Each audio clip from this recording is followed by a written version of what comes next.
Hello everyone. Start करते हैं आज के एडिटोरियल को, जिसमें डिस्कस करेंगे हमारे विदेश मंत्री के द्वारा दी गई स्पीच। तो स्टार्ट करते हैं, जिसका टाइटल है होम एंड अब्रॉड। होम मतलब जो घरेलू पॉलिटिक्स है, और अब्रॉड क्योंकि वहाँ पर जयशंकर साहब ने, जो कि हमारे विदेश मंत्री हैं वर्तमान, उन्होंने जो घरेलू समस्या नहीं मतलब चुनौतियाँ हैं और जो लक्ष्य हैं उनके बारे में, और साथ ही साथ जो विश्व के साथ भारत का क्या रिलेशन रहने वाला है, पास्ट में क्या रहा है, वर्तमान में क्या हो रहा है और भविष्य में क्या होगा, इन सभी चीज़ों के बारे में खुलकर बातचीत की। तो स्टार्ट करते हैं। स्टार्ट करने से पहले अगर आपने चैनल को सब्सक्राइब ना किया हो तो please hit the subscribe button and also join our Telegram channel, जहाँ पर मैं आपको इस वीडियो की PDF और इस वीडियो की लिंक दोनों ही मैं प्रोवाइड करवा दूंगा। सो स्टार्ट करते हैं। If India is to unite polarised nation it must bring divisive force under control. तो यहाँ पर अगर इंडिया को ये करना है कि वो पोलराइज्ड नेशन को यूनाइट करे, तो उसके लिए इट मस्ट कि वो जो डिवाइसिव फोर्स हैं उनको कंट्रोल के अंदर लाई। ये छोटी सी बात अपने उसमें बहुत सी चीज़ों को समेटे हुए हैं। तो ये मैं आप पे छोड़ता हूँ कि ये चीज़ आप किस प्रकार से इसको क्या करते हो, डिफाइन करते हो। Delivering India's statement at United Nations General Assembly this year, External Affairs Minister S. Jaishankar spoke of several challenges in India's past, present, and future, with a special emphasis on the immediate shock arising from the war in Ukraine and the COVID-19 pandemic, climate change, and the terrorism. तो यहाँ पर जब भारत के जो विदेश मंत्री हैं United nation की जनरल असेंबली को संबोधित कर रहे थे, तो उसमें उन्होंने कई चुनौतियों के बारे में जिक्र किया, जो कि भारत ने भूतकाल में, भविष्य काल में और वर्तमान काल में फेस कर रहा है। वर्तमान काल की अगर बात करें या अभी हाल ही की चुनौतियों की बात करें, तो यूक्रेन का एक वॉर है, जो यूक्रेन का युद्ध है वो निकल कर सामने आया। कोविड-19 आ गया।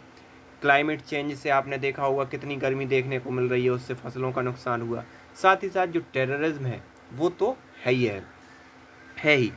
In stark contrast to Pakistan Prime Minister Shehbaz Sharif, who made pejorative remark about India, pejorative मतलब निंदापूर्वक जो remark about India, mister Jaishankar made no direct comment on Pakistan.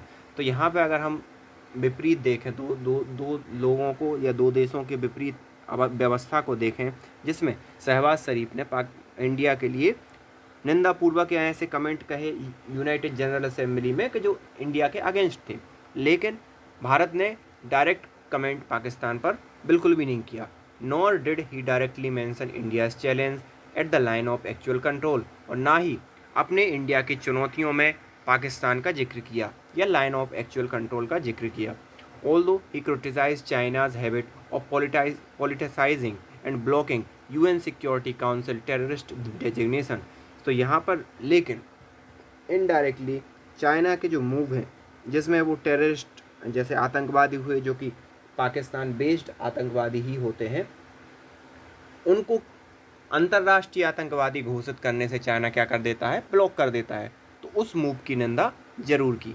His comment on Ukraine war watched as they came day after the Prime Minister Narendra Modi was lauded by the Western country for telling Russian President Vladimir Putin that the era of war is over। तो यहाँ पर उनके जो comment थे Ukraine के युद्ध को लेकर, वो क्या देखे जा रहे थे, वो वॉच्ड किए जा रहे थे। और जैसे ही प्राइम मिनिस्टर नरेंद्र मोदी ने रसिया से ये कहा अपनी डिस्कशन के तौर पर कि ये जो युग है वो युद्ध का युग नहीं है, तो आपको ये युद्ध छोड़ देना चाहिए या इससे बाहर निकल आना चाहिए। तो इन सभी चीज़ों को जितना भी वेस्टर्न वर्ल्ड था, उसने इस बात को, प्राइम मिनिस्टर मोदी की बात को बड़ी ही प्रशंसा की और इस प्रकार से ये कहें कि उसको एम्पलीफाई किया। Mister Jaishankar expanded on Mr. Modi's theme without seeming to either criticize Russia or condone its actions। तो यहाँ पर मिस्टर मोदी की theme without seeming to either criticise Russia और कंडोन इट्स एक्शन। तो यहाँ पर बगैर रसिया के को क्रिटिसाइज करते हुए या उसकी एक्शंस को का निंदा करते हुए मिस्टर जयशंकर ने भी उसी रोल को फॉलो किया। Instead he said India stand on the side of peace of respect of UN Charter, dialogue and diplomacy, and with all those now grappling with the escalating cost of food, of fuel and fertilizer. तो यहाँ पर भारत का तरफ से उन्होंने कहा कि भारत शांति में विश्वास रखता है और शांति और डिप्लोमेसी में विश्वास रखता है, एंड विथ ऑल दोज, और यहाँ पर वो उन सभी लोगों के साथ में खड़ा हुआ है जिनको फूड की दिक्कत आने वाली है, क्योंकि कहीं पर भी युद्ध होगा, जैसे कि यूक्रेन के ही युद्ध की बात करें तो यूक्रेन का युद्ध मायने इसलिए भी रखता है क्योंकि यूक्रेन को यूरोप की फूड बास्केट कहा जाता था, या कहें गेहूं की खदान कहा जाता था पूरे के पूरे यूरोप के लिए, और अब वहाँ पर युद्ध चल रहा है तो नो डाउट वहाँ पर फूड की प्राइस भी इंक्रीज़ होगी। तो ऐसे में भारत ने कहा कि वो सभी के साथ खड़ा है। His word were even handed and require global stakeholders to consider both the risk from the conflict in Ukraine and from US-EU-led sanctions that could exacerbate global economic fragmentation and inflationary trend। तो यहाँ पर ये point या जो वाक्य है उन दोनों के लिए ही बहुत महत्वपूर्ण हो जाता है, जो यूक्रेन के वॉर में प्रत्यक्ष अब या अप्रत्यक्ष रूप से शामिल हैं। पहले प्रत्यक्ष रूप से तो यूक्रेन और रसिया हो गए, और अप्रत्यक्ष रूप से पूरा का पूरा वेस्टर्न वर्ल्ड, जिन्होंने रसिया के ऊपर या इतने बड़े बड़े सैंक्शन लगा दिए जिसके कारण पूरी चीज़ें आर्थिक रूप से बहुत महंगी हो गई या महंगाई आ गई। द प्रोग्नोसिस सीम्स इवन ब्लीकर, और यहाँ पर प्रोग्नोसिस मतलब कहलाता है एक एनालिसिस, एक जांच, सीम्स इवन ब्लीकर, और ये बहुत और बुरा भी दिखाई जान पड़ता है। Given that just prior to the UNGA, Mr. Putin delivered a speech committing to Russia's ability to use all weapons, indicating nuclear option, while the Ukrainian president said no dialogue could bring an end to the war, calling instead for more weaponry and global effort to punish Russia। तो यहाँ पर जैसे ये UNGA की meeting हुई थी, उससे पहले ही रसिया के प्रेसिडेंट जो व्लादिमीर पुतिन है, उन्होंने कहा कि रसिया अपने न्यूक्लियर वेपन यूज़ कर सकता है, और यूक्रेन जिसके प्रेसिडेंट उन्होंने ये कहा कि यहाँ पर किसी भी प्रकार की डायलॉग या किसी भी प्रकार की बातचीत इस युद्ध का समाधान नहीं है, बजाय इसके कि रसिया को पनिश किया जाए। तो आप इस पॉइंट से समझ रहे हो कि दोनों ही एक दूसरे के खून के प्यासे हैं, अगर शॉर्ट उसमें कहा जाए तो।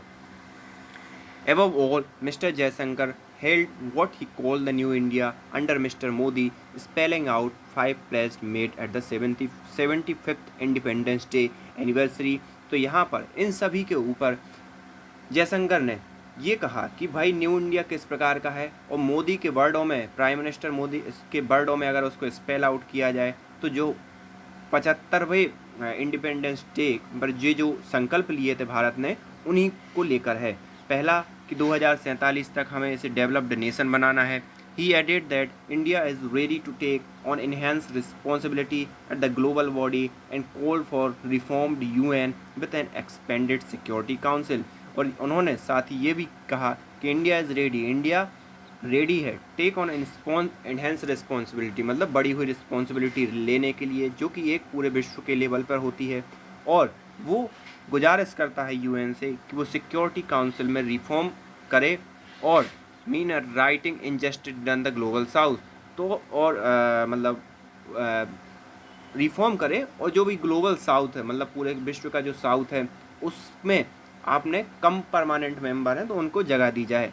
The year ahead where India will host G20 summit will no doubt test the will and the ability of the Modi government to play the role of the global uniter and what Mr. Jaishankar called a bridge between the nations polarized by the bitter device। तो यहाँ पर आगे आने वाले समय में G20 की summit को भारत ऑर्गेनाइज करने वाला है, तो इसमें नो डाउट यहाँ पर मोदी गवर्नमेंट की का एक बहुत अच्छा टेस्ट होने वाला है, जिसमें उन्होंने जो अभी मिस्टर जयशंकर जो हमारे विदेश मंत्री हैं, उन्होंने अपने वर्ड में ये कहा कि भाई भारत डिवाइड पर नहीं बल्कि यूनिटी पर विश्वास करता है, तो वो ये देखना होगा कि वो अलग अलग राष्ट्रों को कैसे यूनाइट करने के लिए प्रयास करेगा। It is a goal which will only be achievable if New Delhi is able to play similarly uniting role in its own neighborhood and bring polarized and divisive force within India under control। तो यहाँ पर अंत में writer का कहना ये है कि इंडिया ये सब चीज़ तभी कर पाएगा जब वो अपने पड़ोसी राष्ट्रों को एक यूनाइट करे या उनके साथ मधुर संबंध बनाए, और दूसरा जितने भी डिवाइसिव चीज़ें भारत के अंदर चल रही हैं उनको भी कंट्रोल में ले। तो ये पूरा का पूरा एडिटोरियल आपको समझ में आया होगा, I hope so. Thank you for this editorial.